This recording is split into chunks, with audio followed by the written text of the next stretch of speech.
నమస్తే, welcome to I dream social spotlight with Kavitha. 2023 జూన్‌లో సరూర్ నగర్‌లో జరిగినటువంటి ఒక దారుణం సంచలనం కలిగించింది.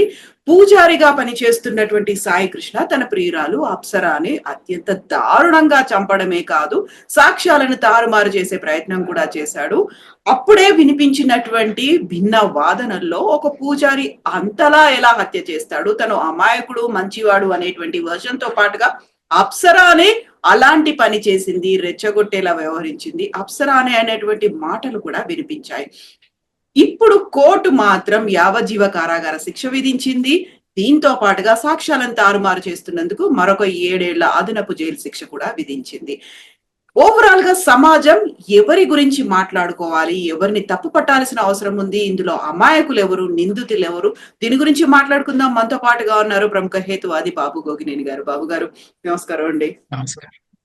గతంలోనే మన 2023లో ఈ సంఘటన జరిగినప్పుడు దీని గురించి మనం చర్చించుకున్నాం, మాట్లాడుకున్నాం. యాక్చువల్ గా అప్సరాని ఎందుకు ఒక తప్పు చేసిన దానిగా తనే ప్రేరేపిస్తోంది, సాయికృష్ణ అమాయకుడు అన్న వర్షన్స్ వినిపించాయి. అతను పూజారి అండి, అతను బ్రాహ్మణుడు అండి, గుళ్ళో పూజలు చేస్తాడండి, మా మంచి కోసం మాట్లాడతారండి అనుకునేటువంటి వర్షన్స్ అని వినిపించాయి తప్ప దాన్ని యాక్సెప్ట్ చేయలేదు. బట్ థ్యాంక్స్ టు కోర్ట్ పక్క ఆధారాలతో శిక్ష కూడా విధించింది. ఈ హోల్ సిచ్యువేషన్ ని మీరు ఎలా చూస్తున్నారు అసలు?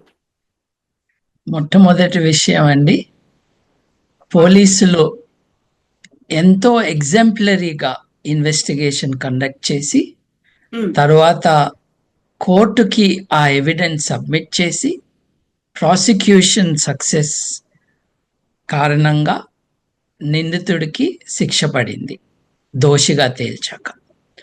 So this is really good అండి. ఎప్పుడు పోలీసులని, ప్రాసిక్యూషన్ని తిట్టటాలు, వాళ్ళు సరిగ్గా పనిచేయరు అని అంటాలు వింటూ ఉంటాం మనం.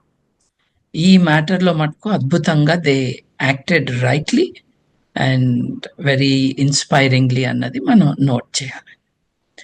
మీరు అతను ఫలానా కులం వాడు కాబట్టి తప్పు చేయడు కదా, తప్పు చేసిందంతా అమ్మాయి అని అంటున్నారు కదా. ఆ అమ్మాయి కులం ఏంటి? అమ్మాయిది ఆ కులమే కదా. సో ఈ కులం చర్చ ఎందుకు వచ్చింది? అతను పూజారి కాబట్టి పూజారులు తప్పు చేయరు కాబట్టి అన్నట్టుగా మాట్లాడుతున్నాం. సమాజంలో మతపరమైన వ్యవస్థలు దేంట్లో అయినా సరే ఉన్నవారందరూ మంచివారు, నిబద్ధతతో ఉంటారు అని ఒక జనరల్ ఇంప్రెషన్. ఎందుకు అనంటే మతం అన్నది నైతికత నేర్పిస్తుంది అని చాలా మంది నమ్ముతారు. అందుకని వాస్తవానికి ఆడవారికి, మగవారికి సమాన స్థాయి సమాజంలో లేని పరిస్థితిని సమర్థిస్తూ ఉంటుంది మతం. కొంతమంది అయితే దానికి కారణమే మతం అంటారు. నా దృష్టిలో దాన్ని సమర్థించటానికి మతం తన సిద్ధాంతాలని పదును పెట్టుకుంటూ వచ్చింది చరిత్రలో. ఒక మతపరమైన సంస్థ నుండి వచ్చిన వారు ఆటోమేటిక్గా నైతికంగా కరెక్ట్గా ఉంటారనటం ఆలోచన లేకుండా మాట్లాడే మాటలు. ఎందుకంటే ప్రపంచంలో దాదాపు ఈ ఆధునిక యుగం లేదు, ఈ ఆధునిక క్యాలెండర్ ప్రకారం 2000 సంవత్సరాల్లో దాదాపు 1900 సంవత్సరాలు మతమే కదా రాజ్యం ఏలింది. రాజ్యాలతో మతం ఉంది. గుళ్ళే, చర్చిలే, మసీదులే రాజులను తమ అదుపులో పెట్టుకుని వ్యవహారాలు నడిపినాయి కదా. మరి ఈ టైంలో మతస్థులు లేదు, మత నాయకులు లేదు, గుళ్ళో పూజారులు, ఆ చర్చిల్లో పాస్టర్లు, మసీదుల్లో ఉండే ముల్లాలు, వీళ్ళందరూ ఎగ్జాంపులరీ బిహేవియర్ చూపించారా అని అంటే నో అనే వస్తుంది ఆన్సర్. వాళ్ళ మత ప్రకారం నడుచుకున్నారు. మనం మతమే సమాజానికి ఆన్సర్ అనుకుంటే మానవ హక్కులు అక్కర్లేదుగా. మత సిద్ధాంతాలనే మనం ఇంప్లిమెంట్ చేసుకోవాలి. అప్పుడు మతం ఆ పని చేయట్లేదు కాబట్టే మనం మానవ హక్కులు దాన్ని వ్యవస్థీకరించి దాన్ని ఇంప్లిమెంట్ చేయటానికి ఒక సిస్టమ్ పెట్టుకున్నాం, system of justice. So this is the first clarity అండి. రెండోది, పూజారి చంపేశాడు, పూజారి ఎలా చంపుతాడు అనటం కంటే more natural question should be, ప్రేమికుడు ఎలా చంపుతాడు? వాళ్ళు ప్రేమించుకున్నారు, వాళ్ళకి మధ్యన ఒక ఫిజికల్ రిలేషన్ ఉంది, ఉన్నా లేకపోయినా వాళ్ళు కలిసి ఉన్నారు, కలిసి తిరుగుతున్నారు, చంపటం ఎలా వచ్చింది అన్న ప్రశ్న వేసుకోవాలి. పూజారి కాదు, కులం కాదు. కులం ఆటోమేటిక్గా ఏమిస్తుంది? ఏమీ ఇవ్వదు. పవర్ ఇస్తుందేమో, డిస్క్రిమినేషన్కి, వివక్ష చూపటానికి అవకాశం ఇస్తుంది. సత్ప్రవర్తనకి కులానికి సంబంధం లేదు. సత్ప్రవర్తన ఇండివిజువల్ పర్సన్ మీద ఆధారపడి ఉంటుంది, సమూహంతో సంబంధం. ఇప్పుడు అన్ని సమాజాల్లోనూ, అన్ని వ్యవస్థల్లోనూ, అన్ని కాంటెక్స్లోనూ సైకోపాత్స్ ఉంటారు. సైకోపాథిక్ ఇండివిజువల్స్ ఉండటం అన్నది వాస్తవం. చట్టాన్ని ఉల్లంఘించటం అన్నది ఇట్స్ ఎ డిఫరెంట్ మ్యాటర్. అసలు మనిషిగానే లేని పరిస్థితులు, హత్యలు చేయటం అన్నది మనిషి యొక్క సివిలైజేషనల్ స్టాండర్డ్స్కి వ్యతిరేకం, చట్టంతో సంబంధం లేదు. అటువంటి పనులు జరిగినప్పుడు చుట్టూ ఉన్నవారు ఎలా రియాక్ట్ అవుతారు అన్నది is an indicator for us, because it gives us an index to the mind of society. మీరు అన్నది ఆ డేంజరస్ ఇండెక్సే సూచిస్తున్నది. పూజారి కదా, ఈ కులం కదా, ఈయన ఎందుకు చేస్తాడు, చెయ్యడు, మంచివాడు, పూజ చేస్తున్నాడు అని అన్నారు కదా. అక్కడితో ఆగకుండా నేను పాయింట్అవుట్ చేసినట్టుగా వారిద్దరు కులాలు ఒకటే, కానీ ఆమె చేసింది మటుకు తప్పు, ఆమెది కూడా ఆ కులం కదా, ఆమె ఎందుకు తప్పు చేస్తుంది అని అనలేదు. సమాజంలో ఆడవారి పట్ల ఉన్న చులకన లేదు, ఆడవారు నీచురాళ్ళు అన్న ఆలోచన, ఎవరైనా తప్పు చేస్తే దానికి కారణం ఆడవారే అని, ప్రొవొకేషను అంతా కూడా వారి నుండే వస్తుంది అని ఉన్న ఒక అపోహ, ఒక స్టీరియోటిపికల్ థింకింగ్. దానికి తోడు ప్రాపర్గా ఆలోచించకపోవటం. ఇప్పుడు ఒకటేమో మతపరంగా మైండ్ సరిగ్గా పనిచేయకపోవటం, రెండో వైపున జెండర్ అంటే మగవారు ఆడవారిలో తప్పు చేయని వాడే మగవాడు తప్పు చేయడు, తప్పంతా ఆడవారు చేస్తారు అన్నది రెండోది. ఈ రెండు they combine to create a very dangerous discourse. మీరు అన్నారు కదా, తప్పు ఆమె చేసింది, వివాహేతర సంబంధం పెట్టుకుంది, ఆవిడ హతురాలు, అప్సర, విక్టిమ్. ఆవిడ ఇంతకుముందు పెళ్లి చేసుకుంది, అతనితో విడిపోయినాక అతను ఆత్మహత్య చేసుకున్నట్టున్నాడు. That's a separate story. కానీ ఎప్పుడైతే ఆవిడ ఇతనితో అఫేర్ పెట్టుకుందో, ఆవిడ సింగిల్ ఉమెన్. సాయి కృష్ణ అనేవాడు ఆల్రెడీ మ్యారీడ్, ఒక బిడ్డ కూడా అనుకుంటా. నిజంగా వివాహేతర సంబంధం అన్నది కాంక్రీట్గా మాట్లాడుకోవాలంటే వివాహం జరిగిన వాడు చేస్తున్నది, ఇద్దరిది తప్పే. అయ్యో అతనికి పెళ్ళయింది, ఒక పాప ఉంది, అతనికి ఒక కుటుంబం ఉంది, అతను సెపరేట్ కాకుండా నేను అతనితో అఫేర్ నడపటం తప్పు అని ఆవిడ గ్రహించాల్సిందే. మరేం చిన్నపిల్లేం కాదు, కానీ దానికి పనిష్మెంటు ప్రాణాలు కోల్పోవటం. మనం చుట్టూ ఉన్న సమాజం ఏం చెప్తుందంటే, వివాహేతర సంబంధం పెట్టుకుంది కాబట్టి చంపటం కరెక్టే. వాళ్ళందరికీ సమాధానం కోర్టు జడ్జిమెంట్. చంపిన వాడికి శిక్ష పడుతుంది, నీ మారల్ జడ్జిమెంట్స్కి దీనికి సంబంధం లేదు. ఇంకొకటి, శిక్ష పడాల్సింది పడలేదు ఈ హంతకుడి తండ్రికి. ఎందుకలా? అతను వచ్చి ఒక ఆల్టర్నేటివ్ స్పోక్స్మెన్ గా దిగి తన కొడుకుని డిఫెండ్ చేసుకుంటూ, ఓ పక్కనేమో చేస్తే గనక వాణ్ణి చంపేయాలన్నాడు, నా కొడుకు చాలా అందగాడు అన్నాడు, అసలు ఆ సమాజంలో యూత్ ఎలా బిహేవ్ చేయాలో అంటూ ప్రవచనాలు మొదలుపెట్టాడు. అరే నీ కొడుకు హంతకుడు అంటుంటే నువ్వు కనీసం సిగ్గుతో అన్న తలదాచుకోవాలి కానీ నువ్వు నీ అపార్ట్మెంట్ కాంప్లెక్స్ లో ఓ మంచం వేసుకుని కూర్చుని వచ్చిన మీడియా వాళ్ళందరికీ ఇంటర్వ్యూలు ఇవ్వటం చూడండి. అంటే తన కులం, తన మతం, తను డొనేట్ చేస్తున్న గుళ్ళ నీడలో దాక్కుని రక్షణ పొందుతూ మాట్లాడటం. నా వెనక పెయింటింగ్ ఉంది చూడండి, ఇట్స్ ఎన్ ఎచ్చింగ్, పైన ఎచ్చింగ్. ఇది ఇలా కదిలితే మీకు కనిపిస్తుంది.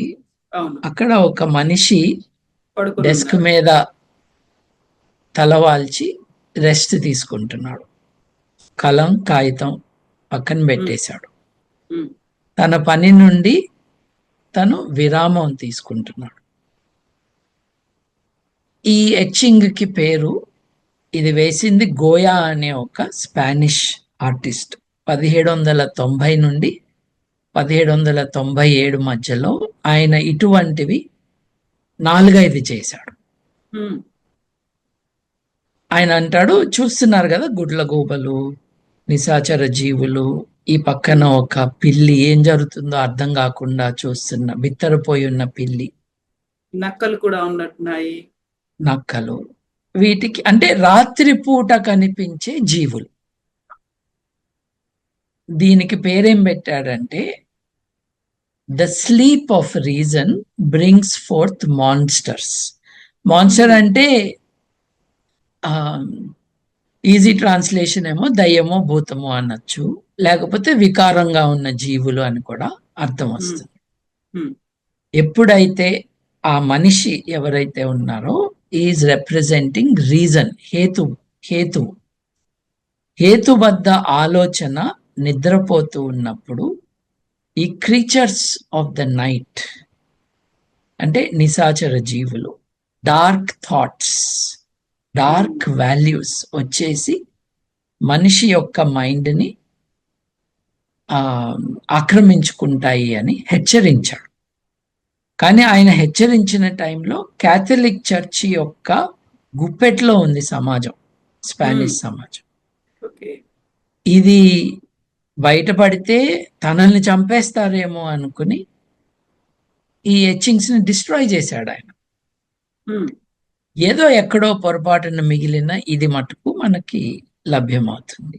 The sleep of reason brings forth monsters. హేతువుని నిద్రబుచ్చినా హేతువు విశ్రాంతి తీసుకున్న మన జీవితాల్లో ఈ డార్క్ నిశాచర జీవులు అటువంటి విలువలు వచ్చేస్తాయి. హత్యని హత్యగా అర్థం చేసుకోకుండా దానికి కారణాలు వెతికి, ఆమె ఒక వివాహేతర సంబంధం పెట్టుకుంది కాబట్టి, వీడి కులం ఇది కాబట్టి మంచోడే, అందగాడు కాబట్టి అని తండ్రి, ఇప్పుడు పాపం హంతకుడి భార్య తన భర్త ఇట్లా చేసి ఉండడు అని గట్టిగా చెప్పింది. There is a human angle to it. ఆవిడ పాపం అతన్ని నమ్మింది, తన భర్త తప్పు చేయడు అని నమ్మింది. ఇది ఇట్స్ ఎ న్యాచురల్ రెస్పాన్స్. అతని కులం కాబట్టి తప్పు చేయడు అన్నది న్యాచురల్ రెస్పాన్స్ కాదు. అతని వృత్తి ఇది కాబట్టి తప్పు చేయడు అంటాము న్యాచురల్ రెస్పాన్స్ కాదు. నేను అతన్ని నమ్మాను, అతను తప్పు చేయడు, వివరాలు వచ్చే వరకు నేను మాట్లాడను అనటం న్యాచురల్ రెస్పాన్స్. కానీ జర్నలిస్టులు, ఒక సైకాలజిస్టు, ఇట్లాంటి వాళ్ళందరూ కూర్చుని ఈ అమ్మాయి పైన దాడి చేశారు. మర్చిపోతే ఎలా అండి, చంపబడ్డది ఆవిడ. ఇప్పుడు హతురాలు. తను ఎవరిని నమ్మిందో ఆ వ్యక్తి కారులో తీసుకెళ్ళి గోశాలకి తీసుకెళ్ళి అక్కడ గోవులకి వారు చేయాల్సిన సేవ చేసి, తర్వాత ఏదో తినటానికి వెళ్ళి అతని సాంగత్యంలో, అతని కంపెనీలో ఆవిడెంత రిలాక్స్గా ఫీల్ అయిందంటే కళ్ళు మూసుకుని నిద్రపోయింది. నిద్రపోయిన వ్యక్తిని ఒక ప్లాస్టిక్ బ్యాగ్తోనో దేనితోనో ఆవిడకు ఊపిరాడకుండా చేసి ఆల్రెడీ ప్లాన్ చేసుకున్న ఒక బెల్లం పగలగొట్టే రాయిని కారులో పెట్టుకుని వెళ్ళాడు కాబట్టి, అంటే ఒక 2 రోజుల ముందు నుంచి ప్లానింగ్ చేశాడు. ఉమ్, అది తీసి 10 సార్లు ఆ అమ్మాయి తల మీద కొట్టి తల పగలగొట్టి చచ్చిపోయిందని నిర్ధారించుకుని 2 రోజులు తన కారులో పెట్టుకుని శవాన్ని, తర్వాత ఇంటి దగ్గర ఒక మ్యాన్ హోల్ ద్వారా ఈ శవాన్ని పడేసి, మళ్ళీ పబ్లిక్ వర్క్స్, గుడికి అవసరమైన వర్క్స్, పక్కన స్కూల్ ఉంది దానికి మంచి చేస్తున్నానని 2 లారీల మట్టి తోలి దాని మీద కాంక్రీట్ పోసి ఆ డ్రైనేజ్ సిస్టమ్ ని డ్యామేజ్ చేసిన కారణంగా నీళ్ళు ఆగిపోయి మున్సిపాలిటీ వాళ్ళు వచ్చి చూస్తే అక్కడ శవం దొరికింది.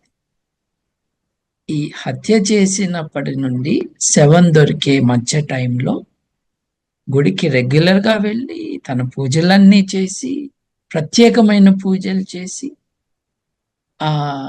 ఆ రాయినేదో అంటారండి, దాని దగ్గర ఆ బొడ్డు రాయినో ఏదో దాని దగ్గర ప్రత్యేకమైన క్రతువులు చేశాడు.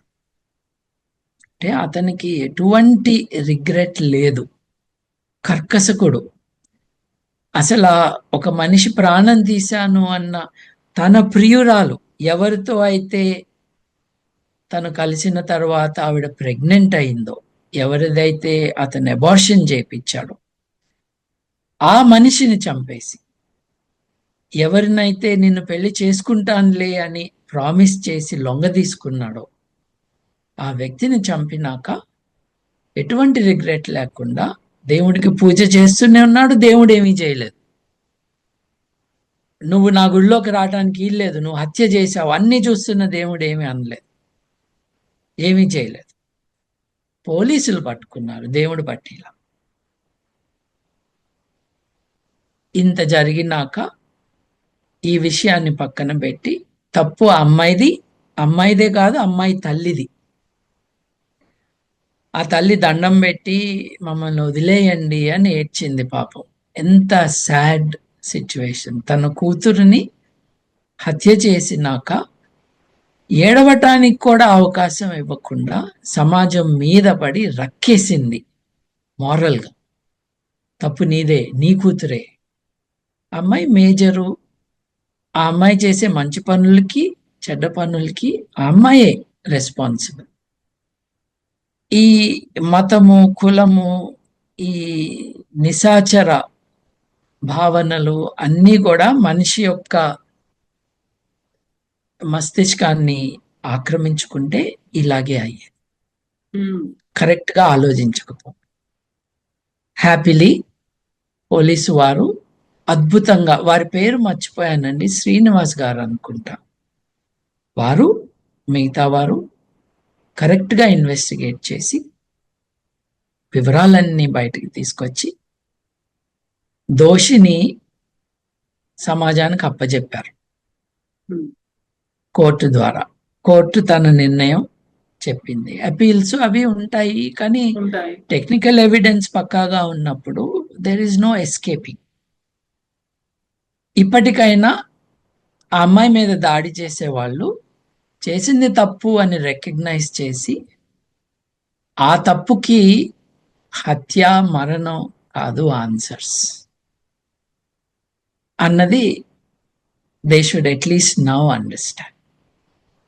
అట్లాగే మన వివాహ వ్యవస్థలో తన భార్యతో తనకి పొసగట్లేదు, ఇంకెవరితోనో సంబంధం పెట్టుకోవాలి అనుకున్న వ్యక్తి ఈజీగా విడిపోయే చట్టపరమైన వెసులుబాట్లు ఉన్నాయి కాబట్టి అలా చేసి విడిపోయి ఎవరిని హత్య చేయకుండా, డ్యామేజ్ చేయకుండా మీ జీవితాన్ని మీరు కొనసాగించవచ్చు అని అందరు తెలుసుకోవాలి. ఇప్పుడు తను కోరుకున్నవన్నీ తన ఇంట్లో ఉంటే బయటకు వెళ్ళేవాడు కాదేమో. అది ఇంట్లో వాళ్ళ తప్పు కాదు. Okay, it's not working, let me leave this marriage అని ఆయన అనుకుని ఉంటే ఇంకో రకంగా ఉండేది. ఇవి life sentence. Marriage is not a life sentence, but murder is a life sentence. మనం చూసాం కదా. కొంచెం మెచ్యూర్గా హ్యూమన్ రిలేషన్స్ పెయిన్ఫుల్ అయినా కూడా. నాకు అత్యంత విచారకరంగా ఉన్నది ఏంటంటే అతని బిడ్డ తన తండ్రి హంతకుడు, తన తల్లికి ద్రోహం చేసి ఇంకొక వ్యక్తిని మభ్యపెట్టి మోసపుచ్చి తరువాత ఆ వ్యక్తిని హత్య చేశాడు. గుళ్ళో పూజలు చేసుకుంటూ గోశాలకు వెళ్ళి గోవులకి సేవ చేసి హత్య చేశాడు అన్నది ఆ పాప పెద్దదైనప్పుడు తెలుసుకుంటే ఎంత విచారకరమైన విషయం అండి. బట్ ఐ థింక్ ఈ మ్యాటర్ని తప్పుదోవ పట్టించడానికి ప్రయత్నించిన అతని తండ్రి పైన కేసు పెట్టలేదా అని నాకు ఆశ్చర్యంగా ఉంది. అదండి, that's my response to this. ఇంకొకటి లాస్ట్ టైం కూడా మీకు గుర్తు చేశాను, సైఫ్ అనే డాక్టర్ గారు తప్పు చేస్తే అతన్ని ఇలా చేయాలి అలా చేయాలి అని సమాజం అంతా మీద పడింది. ఆయన డాక్టర్. సైఫ్ అంటే ఆయన ముస్లిం కాబట్టి ముస్లింలందరూ ఇట్లాగే ఉంటారు అని దాడి చేశారు. చివరికి తేలింది ఏంటి, సైఫ్ గారు ఏమీ తప్పు చేయలేదు అని ఎంక్వైరీలో కోర్టు తేల్చింది. సైఫ్లో ఒక ఎఫ్ తీసేస్తే సాయి కదా, ఈ సాయి కృష్ణ చేసినప్పుడు మట్టుకు కులాన్నంతా అంటారా ఏంటి, ఒక మనిషి తప్పు చేస్తే ఒక మనిషే చేసింది అని అన్నారు. ఇది కరెక్ట్. ఎప్పుడైనా సరే నేరం ఒకళ్ళే చేస్తారు, ఆ నేరం చేసిన వాళ్ళే నేరస్తులు. మొత్తం కులాన్ని కుటుంబాన్ని అంతా అనకూడదు వాస్తవాలు తెలుసుకోకుండా. కానీ సైఫ్ విషయంలో ఆ కనికరం చూపించలేదు అతని మతానికి. సమాజం ఈ క్రీచర్స్ ఆఫ్ ద డార్క్ తమని దాడి చేసి తమల్ని మనుషులుగా స్పందించకుండా చేసే పరిస్థితులు వస్తాయి అని గమనించాలి. కొన్ని విషయాల్లో కొన్ని సందర్భాల్లో అటువంటివి వచ్చేసినాయి అని తెలుసుకోవాలి. ప్రణయ్ని చంపినప్పుడు అతని విధవరాలు, అతని ప్రేమికురాలు, అతని బిడ్డకి తల్లి కాబోతున్న అమృతదే తప్పు అని హత్య చేయించినాక పోలీసులకి దడిసి ఎట్లయినా తనకి శిక్ష తప్పదు అని తెలుసుకున్న హత్య చేయించిన వాడు ఆత్మహత్య చేసుకోవటానికి కూడా ఆ అమ్మాయే కారణం అని అన్న వారందరూ మనుషులుగా మళ్ళీ ఆలోచించడం మొదలు పెట్టాలి అని మనం కోరుకుందాం. ఎగ్జాక్ట్లీ అండి బాబు గారు, థ్యాంక్ యూ సో మచ్. నిజంగా మనుషులుగా మనం ఆలోచించట్లేదు. మనుషులుగా ఆలోచన మొదలు పెట్టాలంటే ఫస్ట్ మనం మనుషులం అనేది గుర్తింపు అనేది వాళ్ళలో వాళ్ళు చేసుకునే అవసరం ఉంటుంది. హేతువుని నిద్ర లేపండి. Reason has to be awake. Reason కి మొరాలిటీకి లింక్ ఉంది. హేతుబద్ధత లేని చోట నైతికత లేదు. హేతుబద్ధత లేని చోట ఆలోచనలు సక్రమంగా ఉండవు. కాబట్టి తప్పకుండా అందరూ కూడా నిద్రపోతున్న